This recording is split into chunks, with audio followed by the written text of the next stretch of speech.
कहते हैं जिसके घर में बेलपत्र का वृक्ष लगा होता है उसके घर में काल भी महाकाल को देखकर डर जाता है और अंदर प्रवेश नहीं। इतना प्रभाव।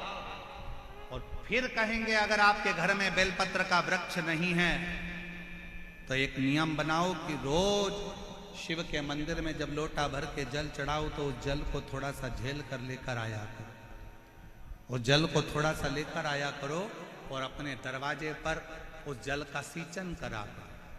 घर के प्रत्येक व्यक्ति को थोड़ा थोड़ा जल आचमन करने के लिए दिया करो। आचमन कर।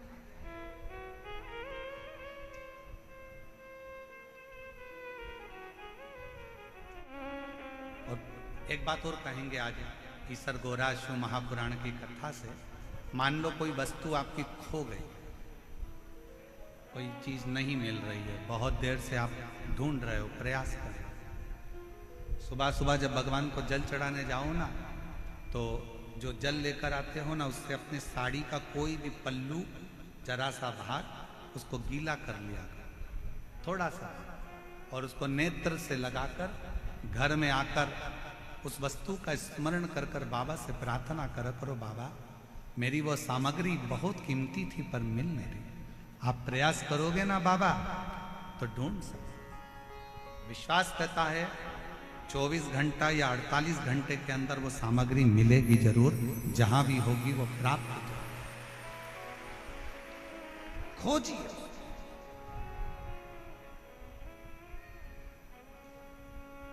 शिव के चढ़े हुए जल में वो तत्व है, शंकर भगवान के चढ़े हुए जल में वो फल है। शंकर भगवान के स्पर्श मात्र से फिर निवेदन करेंगे कि भगवान को स्नान कराया हुआ पानी, आप में से कितने लोग हैं जो अपने घर में रोज भगवान को नहलाते हो? लड्डू गोपाल को, गणेश जी को, देवी जी को, देवता जी को, तुम्हारे घर में जो भी भगवान होंगे उनको रोज नहलाते हो कि नहीं नहलाते हो? बोलो, जम के बोलो जरा। नहलाते हो? तो तुमने जो भगवान को नहलाया उसका जो पानी आया वो पानी को बाथरूम में डालते हो क्या? आवाज नहीं आई, जम के बोलो। नहीं। उस पानी को गटर में डालते हो क्या? नल्ले में फेंकते हो? बाथ बेसिन में डालते हो? नहीं। रसोई घर में फेंक देते हो? नहीं। झूठे बर्तन में डालते हो? नहीं। बेकार कपड़ों में डालते हो? नहीं। उस पानी को कहां डालते हो? कहीं अच्छे बगीचे में, पेड़ पौधों में ले जाकर, कई लोग उस पानी को तुलसी जी में, कोई अच्छे बगीचे में, वो जो भगवान के स्नान का पानी है, भगवान के स्नान का जल है, उसको लोग अच्छी जगह पर ले जाकर डालते हैं। जरा विचार करना, पानी का मात्र भगवान से स्पर्श हुआ तो वो पानी बाथरूम में नहीं गया। उसी तरह आप रोज अगर भगवान के चढ़े हुए जल का स्पर्श करोगे तो तुम भी गलत जगह नहीं जाओगे, अच्छी जगह ही जाओगे। देवराज, ये उसकी उदारता है, ये उसकी करुणा है, ये उसकी कृपा है। घर के एक व्यक्ति ने भगवान पर जल चढ़ाया है, केवल एक व्यक्ति ने भी जल चढ़ाया तो उसका फल घर के सब व्यक्ति को प्राप्त हो। सब। उसकी उदारता, उसकी करुणा, उसकी कृपा, वो जो अपने सोचे से। श्रम्भेश्वर बाबा का एक कितना सुंदर वर्णन किया गया कि अगर मान लो कोई व्यक्ति नशे में डूबा रहता है, मदिरा का नशा छोड़ ही नहीं रहा, पूरा प्रयास कर लिया और वो दारू छोड़ने को ही तैयार नहीं। 8 साल, 10 साल, 15 साल, 20 साल, 25 साल, 30 साल निकल गए और वो मदिरा छोड़ ही नहीं रहा। बहुत तकलीफ में, नया लड़का है, अभी शादी हुई, बहू बेचारी रोती है, घर के बच्चे रोते हैं, पर वो मदिरा का नशा छोड़े ही ना। तो श्रम्भेश्वर महादेव का स्मरण करें। बेलपत्री के 5 पत्ते, शमी के 3 पत्ते। बेलपत्री के कितने पत्ते? 5। शमी के कितने पत्ते? 3। बेलपत्र के 5 पत्ते, शमी के 3 पत्र और काली मिर्च 5, एक पत्र शमी पत्र सब साथ में लेकर काली मिर्च के साथ में बाबा देव अधिदेव महादेव को, भगवान शंकर को समर्पित करो। श्रंभेश्वर महादेव का नाम लीजिए। जम के बोलो, कौन सा महादेव? श्रंभेश्वर महादेव। आपने कथा में सुना होगा कि शरंभ पक्षी का रूप मेरे शंकर भगवान ने लिया था। किसके लिए लिया था? नरसिंह भगवान को जो गुस्सा आ रहा था, नरसिंह भगवान जो तोड़ फोड़ कर रहे थे, सारे देवताओं को डर लग रहा था, तब भगवान शंकर ने शरंभ पक्षी का रूप धारण कर नरसिंह भगवान को अपने पंजे में उठाकर अलखनंदा नदी में ले जाकर डाल दिया। शिव जी ने एक नाम लिया, शंकर जी का एक नाम का उच्चारण हुआ। क्या नाम था? जम के बोलो, श्रंभेश्वर महादेव। आवाज नहीं आ रही है, जरा दम के बोलो, कौन से महादेव? बोल श्रंभेश्वर महादेव की। श्रंभेश्वर महादेव 5 बेलपत्र, 5 कमल काली मिर्च, 3 शमी पत्र शंकर जी को चढ़ाकर बाबा से शंभेश्वर महादेव का नाम लेकर विनय कर बाबा आपकी कृपा होगी तो जीव नशे से मुक्त जरूर होगा। शंकर, आपकी कथा कहती है कि आप राम नाम की मस्ती में डूबते हो और नशे को त्यागते हो। बाबा, मेरे भी घर में एक व्यक्ति, उसका नाम ये है, ये गोत्र है, वो नशे में डूबा रहता है। बाबा, इसको नशे से बाहर निकालो। झोली पसार कर प्रणाम करो। अपने हाथ की हथेली को, जैसे ये जल बहने वाला जो स्थान है यहाँ, ये पानी जो यहाँ से बहकर आता है, अपने सीधे हाथ की हथेली को यहाँ लगाओ। सीधे हाथ की हथेली को यहाँ लगाकर फिर ये जो जलाधारी है, यहाँ अशोक सुंदरी का स्थान होता है, अपनी हथेली को यहाँ लगाओ।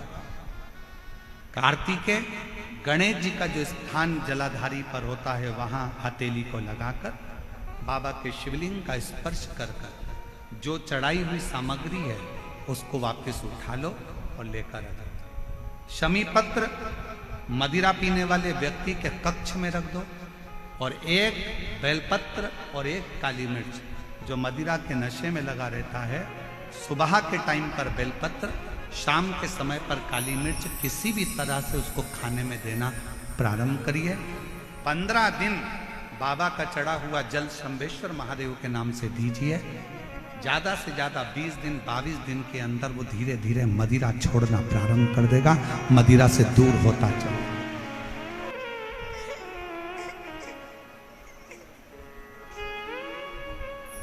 शंभू 18 साल की बेटी ने कह दिया था, मम्मी अब तुझे संतान नहीं हो सकती क्या? और माँ ने कह दिया था कि अब मैं माँ नहीं बन सकती, डॉक्टर के हिसाब से मेरा रजो धर्म नहीं।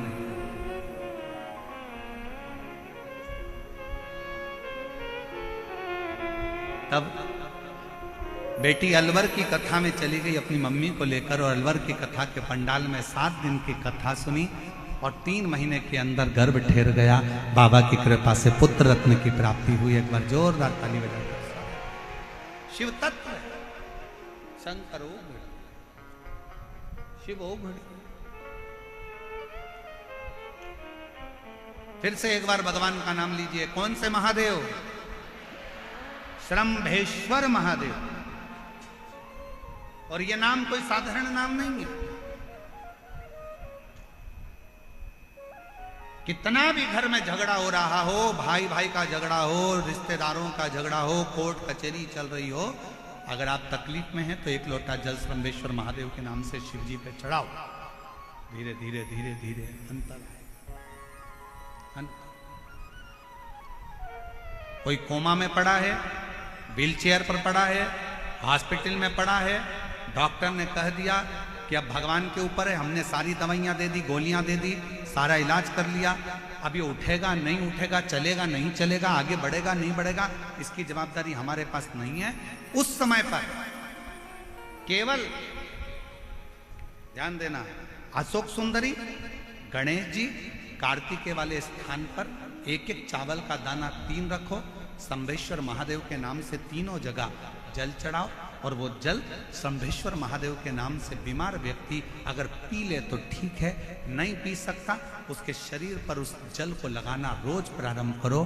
धीरे धीरे वो कोमा से भी बाहर निकलेगा, शरीर भी चलेगा और वो आगे बढ़ना प्रारंभ करेगा।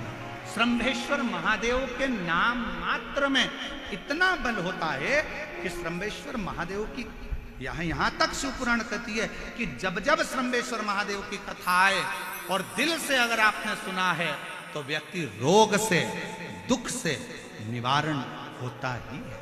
वो शंभेश्वर महादेव। क्यों शिव महापुराण की कथा में लोग इतने तकलीफ है, बीमार है तो भी शंकर की कथा में क्यों जाते? इतना धूप है, गर्मी है, फिर भी लोग जाते, बीमार लोग भी पहुंचते, क्यों पहुंचते? उसका कारण है किसी भी तरह से शंकर की कोई कथा हमारे श्रवण शक्ति में जाएगी और वो हमें शक्ति प्रदान करेगी, क्योंकि उसका नाम महामृत्युंजय है। वो मृत्यु को भी जीत सकता है तो आराम जरूर दे सकता है, वो शिव है। समय आया, आगे वर्णन आता है। बचकल गांव में समुद्र के तट पर एक वाशकल गांव है जहां पर ब्राह्मण ही ब्राह्मण रहते हैं, पर एक गलत संगत में पड़ गया तो सब गलत कर बैठे, और उसी में एक था बिंदु हमारे बीच में। और मैं कहूंगा कि दूसरी बार माननीय इस कथा में, पहले अलवर की कथा में आपने बड़े दिल से कथा का रसतत्व ग्रहण किया, और दूसरी बार आज पहले ही दिन इस कथा मंडप में पहुंचना यह बताता है कि आपके हृदय में शंकर की कितनी प्रबल भक्ति विराजमान है। एक बार जोरदार ताली बजाकर साधुता।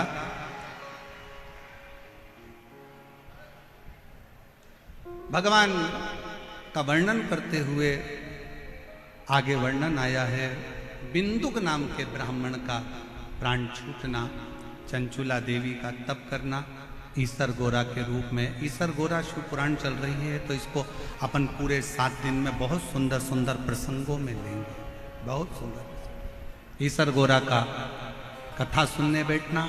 ईसर गोरा जी पधार रहे हैं, जोरदार ताली बजाकर स्वागत करिए ईसर गोरा जी के लिए। मैं माननीय